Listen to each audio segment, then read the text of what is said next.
Tai taip ir jaučiuosi savotiškai stresiškai. Šiaip iš savo retrospektyvių, iš patirties suprantu, kad čia nieko man ne tai, kad neliečia taip pat, kaip mes tą stresą suprantam tiesiogiai, bet toksai nerimas yra vis tiek kažkokia tai iš komforto zonos, kai kartais tenka išeiti. Bet tiesiogiai manęs, aš tokiai terpėje, aš kaip ir medikas skaitausi savotiškai. Tai mesgi dirbam su žmonėm ir karo, ir maro, ir bet kokiam sąlygom vis tiek reikia dirbti savo darbą. Tai aš dėl to. Bet aišku, vaikai auga, mokyklos reikalai, žinai, visi šitie dalykai. Nežinau, yra rimtesnių problemų negu šitas, kur dabar yra. Šitas laikinas, ekonominės. Yra rimtesnių, man atrodo, socialinių problemų. Man tai ne karas galvoju, iš tikrųjų. Ir sakau, yra rimtesnių problemų. Aš kaip lektorius matau studentų, žinai, profesionalų kokybę. Kaip tėvas matau vaikų, žinai, kokių mokymo kokybę, va šitos dalykus. Tai man šitie dalykai tokie, man aktualesni šitie, kur ten reiktų kažkaip, kad ten pradėtų vykti kažkokie tai sambrūžiai, bet nevyksta. Ir šito kažkaip tai man gaila. Tai va, nes ten, kur turėtų vykti pokyčiai, tai va, kažkaip labai daug metų nevyksta. Tai va, čia va, man neramu. O karas, tai kaip visą laiką vyko, tie karai eina ir praeina. Šitas bus su gerais pokyčiais. Aš taip labai jau net įsitikinęs esu, kad čia pokyčiai į gerą šitą. Ypač pažįstant tuos kraštus. O ekonomika, tai pakils kainas. Čia dar nebuvo, kad jas kristų niekada, nesu susidūręs. Mes šitą mokymo centrą įsteigėm 2008 metais, kai buvo ekonominė krizė. Kai visiškai čia krachas, kaip ir turėjo būti, neįvyko. Pirmas Baltijos šalyse ir vienintelis taip ir liko mokymo centras privatus. Dabar išsilaikom, norim plėstis. Manau, kad čia viskas gerai.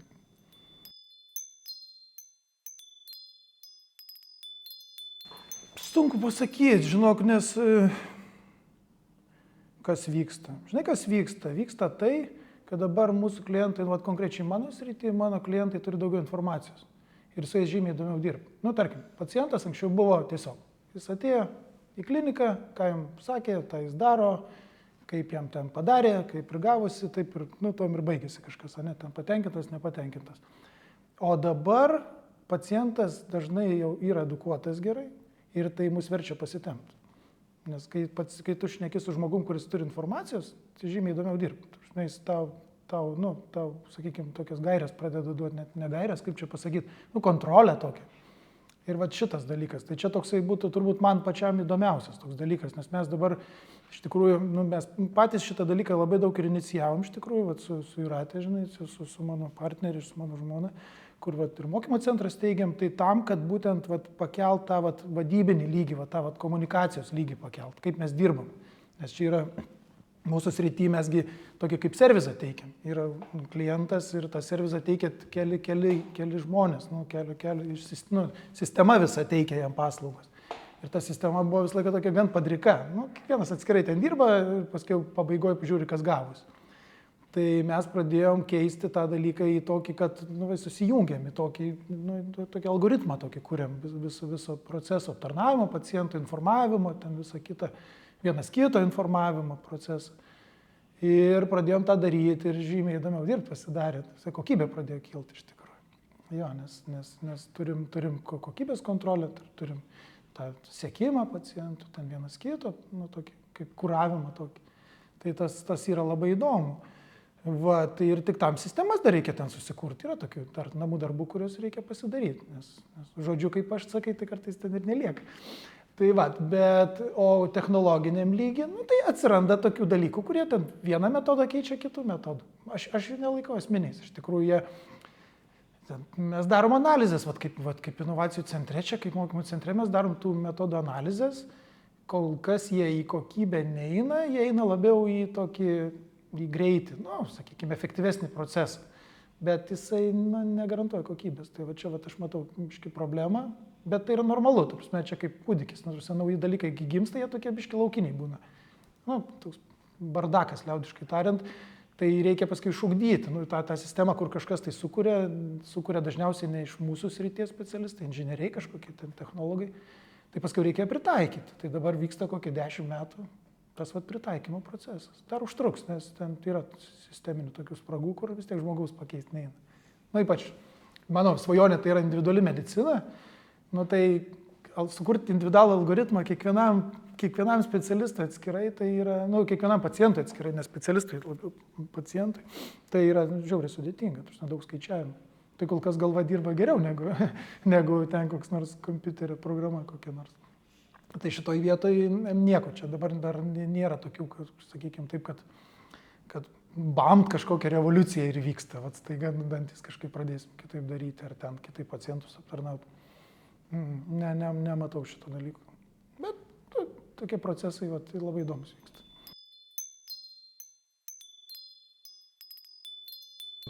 Lyderystės programa, tai nepaisant to, kad seniai buvo, bet dar geriau, kad seniai buvo, aš dabar retrospektyviai, aš toliau galiu pažiūrėti. Tuo metu gal aš tiesiogiai nesupratau, turime, ką aš ten veikiu, bet tiesiog ieškojau kažkokio naujo, būtent kai ėjau ten, kur nežinau. Ir tas iš tikrųjų pasiteisino, nes man reikėjo kažko tai naujo mąstymui mano, nes toks mechanizmas, aš dabar jau suprantu, kad tas mechanizmas gali būti visiškai užstrigęs. Tu gali įsiciklinti, liaudiškai tariant, kažką tai mąstyti ir tuo laimingai gyventi ir, jeigu ačiū Dievui, ir pragyveni.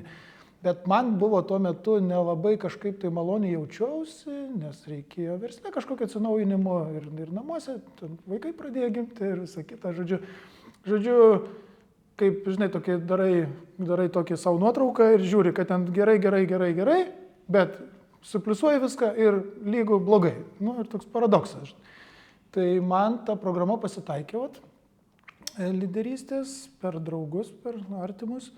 Ir aš nuėjau tenais ir man, žinai, ką jin davė? Man davė, tokia patreniravo mane pasižiūrėti į tos pačius dalykus, skirtingais rakursais. Tokie, kaip, žinai, kaip mes pripratę ten, nežinau, kokį nors veiksmą atlikti. Nežinau, dviračiu važiuoti, ne? Tai tu išmoksti važiuoti ir varai gatve, ne? Bet tau sako, yra dar kitų versijų tai daryti. Gali taip mąstyti. Tai man šitas dalykas davė tai, kad aš dabar drąsiau galiu apmąstyti dalykus skirtingais aspektais. Nebūtinai taip, kaip aš galvoju, tiksliai žinau. Ir jeigu atpalaiduoju tą žinojimą, tada nustembu, kiek dar įdomių dalykų galiu pamatyti. Tai leidžia labai veikloje pritaikyti, fantastiškai pritaikyti tą dalyką. Nes kartais, matai, stringa tavo veikloje kažkas, ar kažkas tai stringa, tada yra technika nusijimti, kaip technika, tai čia gal per garsiai pasakyta, bet tiesiog supranti, kad reikia pritaikyti kažką, kad nusijimti nuo tos senos idėjos ar nuo tos senos kažkokio mąstymo paradigmos ir tada pokšt ir kokia gera idėja šauna.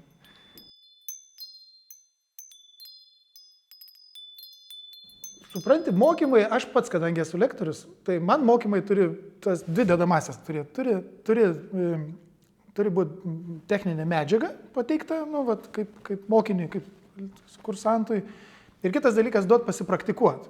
Bet tas pasipraktikavimas turi būti su tokio palydėjimu. Kaip lektorius turi stebėti, kad grubiai, kad nenuvažiuotų tas kursantas, netaip supratęs tavo pateiktą medžiagą.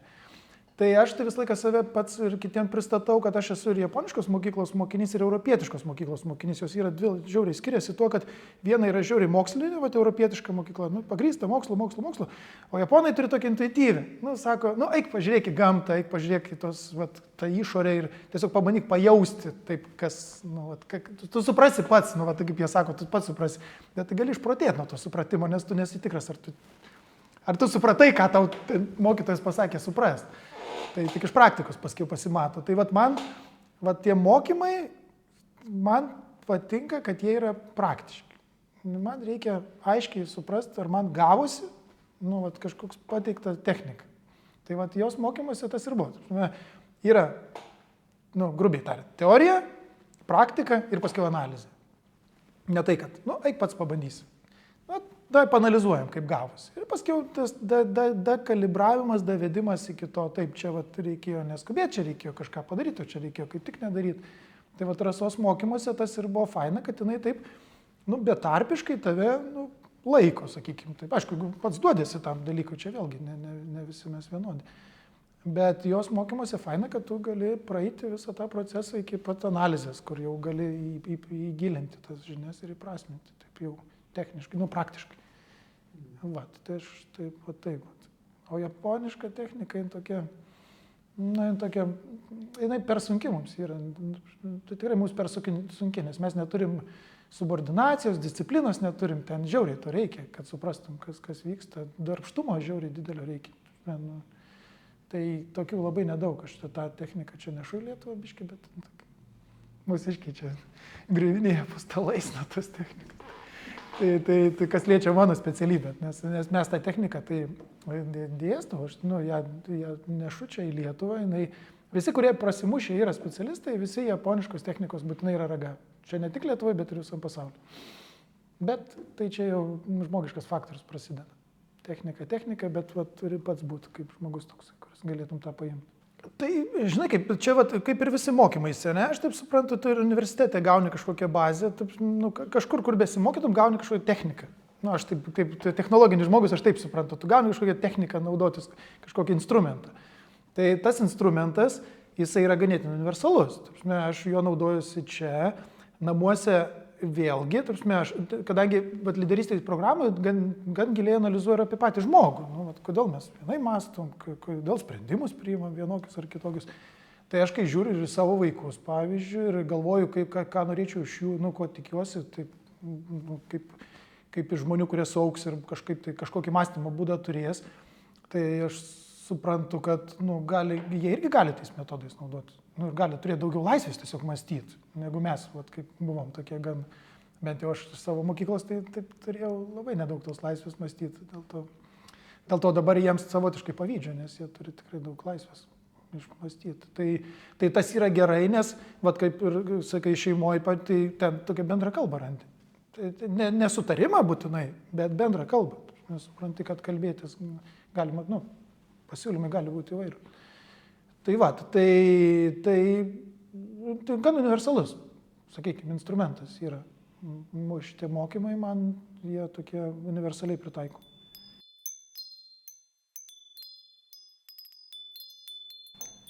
Tai visiškai, tai taip, nes būtent sprendimo priėmimas, tai man tai, žinai, kaip pilka širma, iki mokymų, kai tu toksai, tiesiog pragmatiškai. Kaip tu sugalvoji tą dieną, taip ir darai, žinai.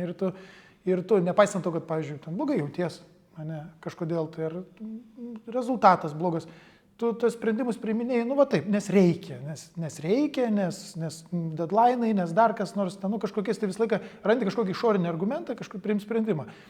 Bet aš nesupratau, kad tai yra, tas prieštaravimas, tai yra, tas ir yra, tas viduj, mano sprendimo, turbūt priėmimo intencija ir nesutampa su to, kas darosi išoriai.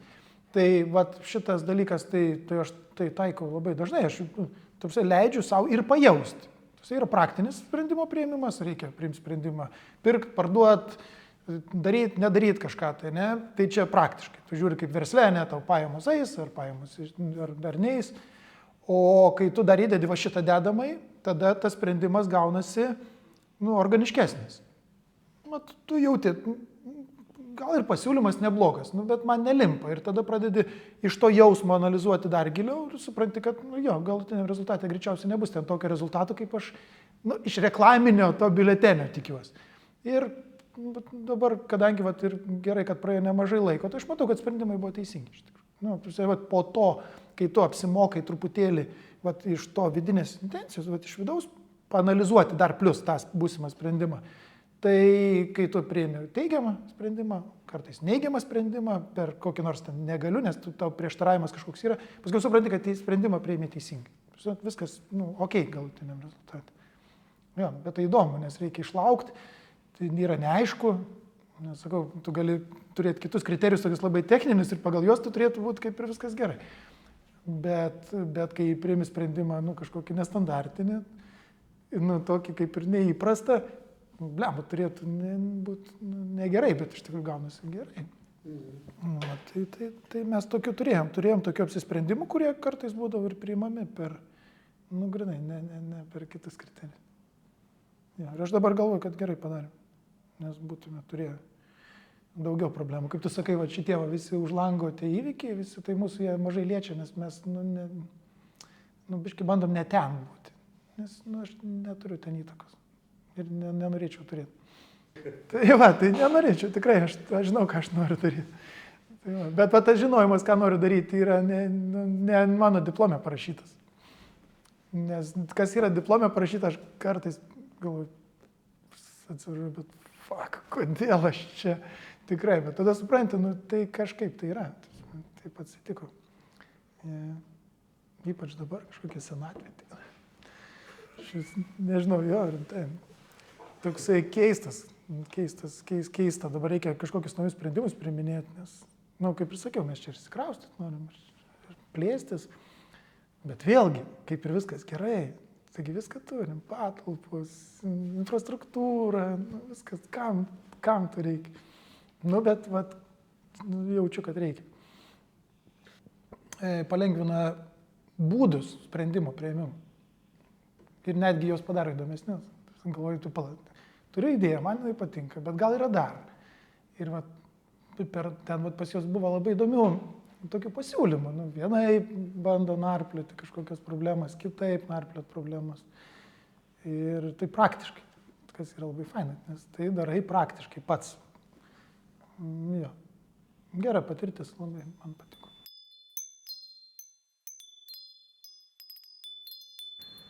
Tai kvietimų gaunu dažnai kažkur tai susitikti ir tai yra gerai, nes tai yra toks savotiškas bendraminčių klubas. Netiesioginių bendraminčių, bet, sakykime, ant tos pačios platformos stovinčių žmonių, kurie daugmaž susigaudo savo terminologijai, tokiai grubiai. Tai tas yra labai smagu. Jo, nes aš atvirai pasakysiu, tai su kai kuriais žmonėm po šitų mokymų pradėjau nesusišnekėti. Ne iš Hajaus bendruomenės, bet iš šono. Žmonės pradėjo keistai žiūrėti į mane, nes tu pradedi, sakykime taip, vienas dalykas atviriau mąstyti, tiesiau, sąžiningiau, sakykime taip, ir kitas dalykas biškiau originaliau. Iš šono žiūrint gal neoriginaliau, ten ar kvailiau, ar ten dar kaip nors, nežinau. Bet tas skirtumas pasimatė. Tai kad yra ta bendruomenė, tai yra smagu, yra tokia erdvė, kur tu gali ir pasidalinti, ir pasisemti, ir atiduoti kažką. Tas suvokimo ribos, tai čia yra pliusų ir minusų, ir tiesiogiai lyderystės programa, kas liečia, kad tau, žinai, duris atidaro šitą ir varyk. Ir dabar, klausimas, kiek tu toliau ten varysi ir ką tu pasieksi ir jau už programos ribų, už savo paties. Aš tai suvokiu, kad mes turim potencialą, kuris ten nežabotai ten. Bet kaip didžiulis tikrai yra daugumo žmonių. Bet kaip tai sutramdyti, kaip suvaldyti, kaip tai harmoningai praeiti visą tą procesą. Tai čia lyderystė 2 turėtų būti programa, kad ar maždaug. Bet žinok, nežinau, man tai atrodo, kad smagu yra, po tokių mokymų, yra smagu, kad biškai pasidarai ramesnis tuo, kad tu supranti, visiškai čia nieks neaišku, kas čia vyksta. Čia nereikia skubėti, tada, jau supranti, kad nereikia draskytis, nebūtina sprendimą priimti dabar, čia, bet kokį, gerą ar blogą, nes čia yra tik procesas, nėra čia baigtinis dalykas. Ir tam procese, aš dar nemoku iš tikrųjų, bet labai norėčiau mokėti, kaip žaidimą priimti šitą dalyką. Tai ten apie žaidimą, nežinau, nešneka tiek daug, kiek galėtų daugiau šnekėti, kaip į žaidimą parodyti, nes, aišku, versle tas žaidimas turi vis tiek tą pabaigą, tai biudžetiniai metai, dar kas nors kito reikia skaičiukus suvesti. Bet jeigu ne į tai žiūrint, tai būtų dar lengviau ir dar geresnių dalykų būtų galim nuveikti. Nes dabar gaunasi, kaip ir, sakykime, idėjos, kyla idėja. Ir, čia aš gal net pasibėdavosiu, žinai, bet ko tu turi originalesnį idėją, kuri yra už tos ribos, arba ant ribos. Tai, kaip sakai, mes kiekvieną savo tą lygį turim, matymą. Tai jeigu tavo idėja yra čia, horizontas čia, žinai, tai tada nieks ir nepamatys tos idėjos. Paskiau dais iki jos visi tenais, bet tau jau nuo to bus neįdomu, nes žinai, lieki ten užbėgęs kažkur. Tai va, tai aš taip sakyčiau, kad būtų faina, kad būtų daugiau žmonių, kurie mokėtų ar pašokti, ar palipti, ar tiesiog vaizduotę įjungę, pamatyti truputį toliau už horizontų. Nes ne horizontogi viskas baigės. Tai pas mus mažokai tokių žmonių, kurie taip mato už horizontų. Man tai metafora, medį pasakė, tai man alyvmedis, žinai, tu pasodinai, tai supranti ekonominę naudą, bet ne savo, kitiems. Tai mažai tokių žmonių yra, kurie, nes dabar visi tokie sprinteriai labai yra. Aš tai stairis esu, aš galiu ilgai ką nors daryti ir man nusibosta, bet vis tiek darau. Bet yra daug žmonių, kurie žiūri, metai, 2 į priekį, tai čia maksimum. Tai labai nuobodu, labai nuobodu. Viskas matosi iš tikrųjų. Jo, nėra tokių rimtų strategų, su kuriais būtų, kurias išgirstum, jaustum, kad mastas kažkur toliau. Bet, ką žinau, dabar viskasgi trumpėja, visi tiktokų pasaulio gyvenam, reikia, kad greitas efektas būtų. Tai tenka prisitaikyti. Tai tada žaidi tas 2 žaidimus tokius, žaidi tą trumpąjį žaidimą, tokį etapinį, ir darai taip, kad supranti, kad, tai kas, nes, vis tiek nieks nepasikeis, ta prasme, pasikeis tik tai, kad nors daro. Tai jeigu darai, tai ir žiūri, kas čia.